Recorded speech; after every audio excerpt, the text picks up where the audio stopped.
Police സ്റ്റേഷനിൽ പരാതി കൊടുക്കാനായിട്ട് ഹാക്കിങ്ങും മിസ് പാർക്കും പോയിട്ടുണ്ടായിരുന്നു. അവിടെയൊക്കെ ജംഗ്ഹൂണും എത്തും. കൂടുതൽ കാര്യങ്ങളൊന്നും അവർക്ക് കണ്ടുപിടിക്കാനായിട്ട് പറ്റിയിട്ടില്ല. CCTV ക്യാമറയൊക്കെ നോക്കുന്നുണ്ട്, കാറ് ട്രേസ് ചെയ്യാനായിട്ട് നോക്കുന്നുണ്ട്. ഫോൺ അന്നേരമേ സ്വിച്ച് ഓഫ് ആണ്. അങ്ങനെ പോലീസുകാരടുത്ത് സംസാരിച്ചുകൊണ്ടിരിക്കുമ്പോൾ അതിലൊരു ഡിറ്റക്റ്റീവിന് കോള് വരും, കാറ് കണ്ടെത്തി എന്ന് പറഞ്ഞിട്ട്. അവർ ചെല്ലുന്നുണ്ട് വിജനമായ ഒരു സ്ഥലത്ത് ഈ കാർ ഉപേക്ഷിച്ചിട്ട് കിഡ്നാപ്പർ അവളെ കൊണ്ട് വേറൊരു വണ്ടിയിൽ സ്ഥലം വിട്ടിട്ടുണ്ടായിരുന്നു. അയാൾ അത് കൃത്യമായിട്ട് പ്ലാൻ ചെയ്തതായിരുന്നു. കാരണം അവളുടെ ഫോൺ ഇവിടെ ഉപേക്ഷിച്ച് പോയിട്ടുണ്ട്. തന്നെയല്ല, മയക്കാനായിട്ട് ഉപയോഗിച്ച സിറിഞ്ചും എല്ലാം ഈ വണ്ടിക്കകത്ത് തന്നെ കിടപ്പുണ്ട്. അവരതൊക്കെ തൊണ്ടുമുതലായിട്ട് എടുക്കും. ജംഗ്ഹൂൺ അന്നേരം ഓഫീസിൽ നിന്ന് കോള് വരും. മിസ്റ്റർ കിം ആണ് അവനെ വിളിക്കുന്നത്. അവൻ നേരെ വരുന്നത് മിസ്റ്റർ ഓയുടെ അടുത്തേക്കാണ്. എനിക്ക് ഇന്ന് ന്യൂസ് വായിക്കാനായിട്ട് പറ്റത്തില്ല, ഇതുപോലെ ഹാജിന് സ്റ്റോക്കർ തട്ടിക്കൊണ്ട് പോയേക്കുവാണ്, പുറത്തറിയിക്കാതെ പോലീസ് ഇൻവെസ്റ്റിഗേറ്റ് ചെയ്യുവാണ്, ലൊക്കേഷൻ ഒന്നും കണ്ടുപിടിക്കാനായിട്ട് പറ്റിയിട്ടില്ല എന്ന് പറയും. അങ്ങനെയാണെങ്കിൽ വേറെ കാര്യങ്ങളൊന്നും ആലോചിക്കേണ്ട, പൊക്കോളാനായിട്ട് മിസ്റ്റർ പറയും. അന്നേരം മിസ്റ്റർ കിം അവിടേക്ക് വരും. എന്തുകൊണ്ടാണ് അവന് ന്യൂസ് വായിക്കാൻ പറ്റാത്തതെന്ന് എനിക്കറിയണം, ഞാൻ ടീം ലീഡർ ആണെന്നൊക്കെ പറയും. അവൻ പോയി കഴിയുമ്പോഴത്തേക്കും കാര്യങ്ങൾ മിസ്റ്റർ കിമ്മിൻ്റെ അടുത്ത് മിസ്റ്റർ പറയും.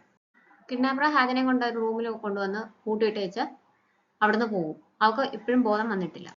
ഡയറക്ടർ ജിയെയും ചൂളിനെയും ഇവർക്ക് സംശയം ഉണ്ടായിരുന്നല്ലോ. അങ്ങനെ ചൂളിന്റെ ഫ്രണ്ടിനെ ഇവർ പോയി ചോദ്യം ചെയ്യുന്നുണ്ടേ. അവൻ പറഞ്ഞത് കള്ളമാണെന്ന് മനസ്സിലാവും. ശനിയാഴ്ച നേരത്തെ പോയിട്ട് ഫ്രണ്ടിന്റെ കൂടെ ഡ്രിങ്ക്സിന് പോയി എന്നാണ് പറയുന്നത്. പക്ഷെ അവർ മീറ്റ് ചെയ്തിട്ട് ഒരാഴ്ച കൂടുതലായെന്ന് ഫ്രണ്ട് പറഞ്ഞു കൊടുക്കും. തന്നെയല്ല, അവന്റെ ഫോൺ ഇപ്പോൾ സ്വിച്ച് ഓഫ് ആണ്. തലേദിവസം മുതൽ അവനെ കോൺടാക്ട് ചെയ്യാനായിട്ട് പറ്റുന്നില്ല. അപ്പം ഡയറക്ടർ ജി ആണെങ്കിൽ സ്റ്റുഡിയോയിൽ തന്നെ ഉണ്ടായിരുന്നു എന്നാണ് പറയുന്നത്. പക്ഷെ അത് ശരിയാണോ എന്ന് നോക്കാനായിട്ട് ഇവര് അങ്ങോട്ടേക്ക് വീണ്ടും പോകും. ജോലി തിരക്കായതുകൊണ്ട് എനിക്ക് കോൾ അറ്റൻഡ് ചെയ്യാൻ പറ്റിയില്ല. ഇനി മുതൽ നിങ്ങളുടെ കോൾ വരുവാണെങ്കിൽ ഞാൻ അന്നേരം തന്നെ അറ്റൻഡ് ചെയ്യാം എന്നൊക്കെ പറഞ്ഞിട്ടാണ് ഡയറക്ടർ ജി ഡിറ്റക്റ്റീവ്സിനെ അവിടുന്ന് വിടുന്നത്. ചിരിച്ചോണ്ടൊക്കെയാണ് അവൻ സംസാരിക്കുന്നത്. അവിടെ ഇറങ്ങുമ്പോഴത്തേക്കും ജംഗ്ഹൂൺ അവിടേക്ക് വരും. എന്തെങ്കിലും ലീഡ് കിട്ടിയോ എന്നാണ് അവൻ അറിയേണ്ടത്. ഇവിടെ സസ്പീഷ്യസ് ആയിട്ട് ഒന്നും ഞങ്ങൾക്ക് കാണാനായിട്ട് പറ്റിയില്ല.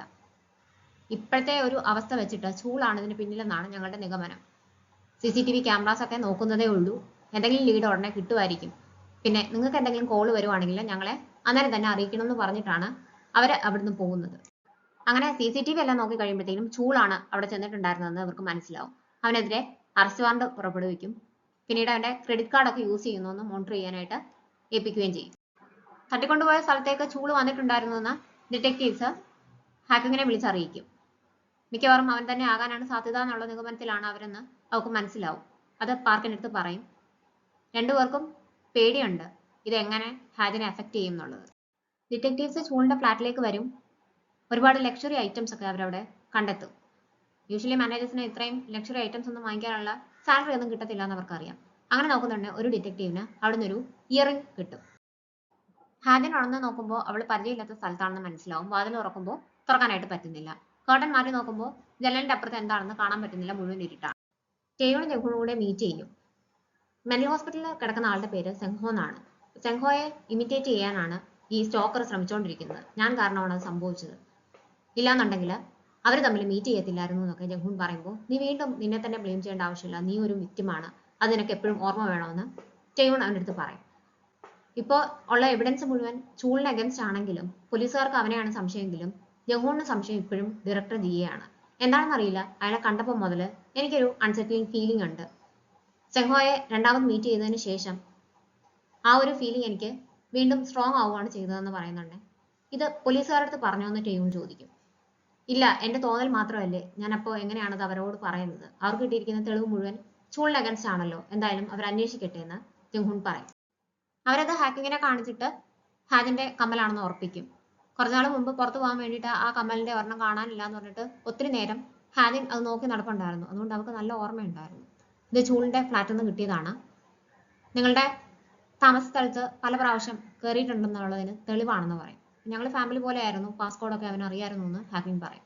ഇങ്ങനെയുള്ള സമയത്ത് പോകാൻ സാധ്യതയുള്ള സ്ഥലങ്ങൾ അറിയാമോ, ഏതെങ്കിലും ഫ്രണ്ട്സിനെയോ എന്തെങ്കിലും അറിയാമോ എന്ന് ചോദിക്കുമ്പോഴത്തേക്കും അച്ഛനും അമ്മയും താമസിക്കുന്ന ദൂരെ ഒരു സ്ഥലത്താണ്, ഞാൻ പറഞ്ഞാലും അറിയാനായിട്ട് വഴിയില്ല എന്ന് എന്നോട് പറഞ്ഞിട്ടുണ്ടായിരുന്നു എന്ന് പറഞ്ഞിട്ട് അവൾ ആ സ്ഥലത്തിന്റെ പേര് പറഞ്ഞു കൊടുക്കും.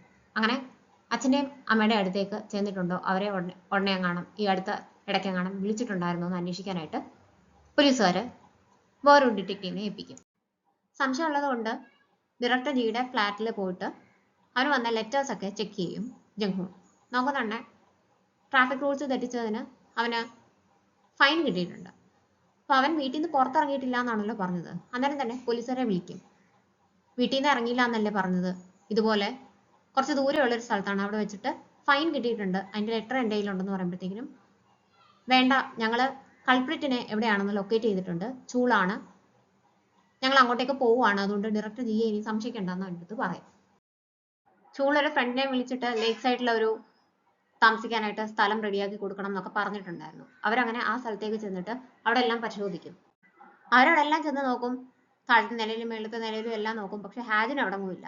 ഒരു പെട്ടിയിലാണെങ്കിൽ ഹാദിന്റെ കുറെ ഡ്രസ്സും വളയമാലയെല്ലാം എടുത്തു വെച്ചിട്ടുണ്ട് ഇവൻ. കുറച്ചു നേരം കഴിയുമ്പോഴത്തേക്കും പോലീസുകാരടുത്ത് ഇവൻ ക്ഷമയൊക്കെ ചോദിക്കും. ഹാദിനെ മാത്രം അവർക്ക് കിട്ടത്തില്ല. അവൻ പുറത്തേക്ക് വരുമ്പോഴത്തേക്കും ദേഷ്യത്തിലെ ഹാദിൻ അവന്റെ അടുത്തേക്ക് ചെല്ലുന്നുണ്ടെങ്കിലും പോലീസുകാർ പിടിച്ചു പോകും. അപ്പൊ ചൂളിന് അവൾ എവിടെയാണെന്ന് അറിയത്തില്ല, ഡയറക്ടർ ജി ആണ് ഇതിന് പിന്നിലെന്ന് പോലീസുകാർക്ക് അപ്പം മനസ്സിലാവും. അയാളെ ലൊക്കേറ്റ് ചെയ്യാനായിട്ട് പറ്റുന്നില്ല. തലേദിവസം മുതൽ അയാൾ സ്റ്റുഡിയോയിലില്ല. അന്ന് അയാൾക്ക് ഒരു മീറ്റിംഗ് ഉണ്ടായിരുന്നു, അത് ക്യാൻസൽ ചെയ്തിട്ടുണ്ട്. അപ്പോൾ ഒരു ഡിറ്റക്റ്റീവ് പറയും നമുക്കിത് ന്യൂസിലൊക്കെ കൊടുക്കാം, അപ്പൊ എല്ലാവരും അറിയുമല്ലോ, അങ്ങനെ ആവുമ്പോൾ പെട്ടെന്ന് കണ്ടുപിടിക്കാന്ന് പറയുമ്പോൾ ഹാക്കിംഗ് പറയും അത് വേണ്ട, അയാൾ ഫേമസ് ആയിട്ടുള്ള ഒരു ഡയറക്ടറാണ്, അങ്ങനെയുള്ള ഒരാളെ നമ്മൾ പബ്ലിക്കലി എക്സ്പോസ് ചെയ്യുമ്പോഴത്തേക്കും അത് ഹാദിന് ദോഷമായിട്ട് വരത്തുള്ളൂ. കാരണം ഹാദിൻ ഇപ്പോൾ അയാളുടെ കസ്റ്റഡിയിലാണ്.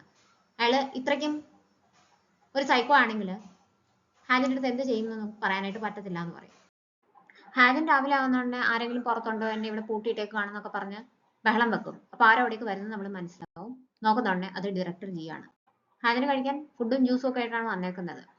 നിങ്ങളായിരുന്നു ഇതിന് പിന്നിൽ, എന്നെ കൊല്ലാൻ ശ്രമിച്ചതും ആ ലെറ്റേഴ്സ് അയച്ചതും എല്ലാം നിങ്ങളായിരുന്നു, നിങ്ങൾക്ക് എങ്ങനെ ഇത് ചെയ്യാനായിട്ട് തോന്നിയെന്നൊക്കെ ഹാദിൻ ചോദിക്കുമ്പോൾ ഞാൻ ഇഞ്ചക്ട് ചെയ്ത മരുന്നിന്റെ ഹാങ് ഓവർ മാറിയിട്ടില്ലെന്ന് തോന്നുന്നു, അതിന്റെ മയക്കമായിരിക്കും, നീ ഫുഡൊക്കെ കഴിച്ചിട്ട് നമുക്ക് സംസാരിക്കാമെന്നാണ് അപ്പം വളരെ കൂളായിട്ട് അവളോട് പറയുന്നത്. അപ്പൊ അതിന്റെ കൂട്ടത്തിൽ കത്തി ഉണ്ടായിരുന്നു. അവൾ ആ കത്തി എടുത്തിട്ട് എന്റെ അടുത്തേക്ക് വരരുതെന്നൊക്കെ പറയുമ്പോഴത്തേക്കും അത് കൊണ്ടിട്ട് ഇവന്റെ കൈ മുറിയും. നീ ഇങ്ങനെയല്ലായിരുന്നു, നീ എന്നോട് വളരെ കൈൻഡായിട്ട് ഇതുവരെ സംസാരിച്ചിട്ടുള്ളൂ, ഹാദിൻ ഇങ്ങനെ സംസാരിക്കരുതെന്നൊക്കെ പറഞ്ഞിട്ട് ഇവൻ അതെല്ലാം വാങ്ങിച്ചുകൊണ്ട് പുറത്തേക്ക് പോകും. എന്നിട്ട് ഇവളെ ബർത്ത്ഡേ വിഷ് ചെയ്യും. നമുക്ക് പിന്നീട് നന്നായിട്ട് ഒരു ബർത്ത്ഡേ പാർട്ടി ഒക്കെ ഒരുക്കാം എന്ന് പറഞ്ഞിട്ടാണ് ഇവൻ പോകുന്നത്. ഞങ്ങളോട് സംശയം ഉള്ളത് കൊണ്ട് തന്നെ ഡയറക്ടർ ജിക്ക് ആ ഫൈൻ വന്ന സ്ഥലത്തിന്റെ അഡ്രസ്സ് നോക്കിയിട്ട് അവൻ അവിടേക്ക് പോകും. അതൊരു ലേക്കിന്റെ സൈഡിലുള്ള സ്ഥലമാണ്. അവിടെ ചെന്ന് കഴിയുമ്പോഴത്തേക്കിനും നേരെ ചെല്ലുന്നത് കുറച്ച് വീടുകളൊക്കെ ഉള്ളൂ. അവിടെ ചെല്ലുന്നത് ഒരു സ്ഥലത്തേക്കാണ്. ആ സ്ഥലം കാണുമ്പോൾ അതെവിടെയോ കണ്ടിട്ടുണ്ടെന്ന് അവന് ഓർമ്മ വരും.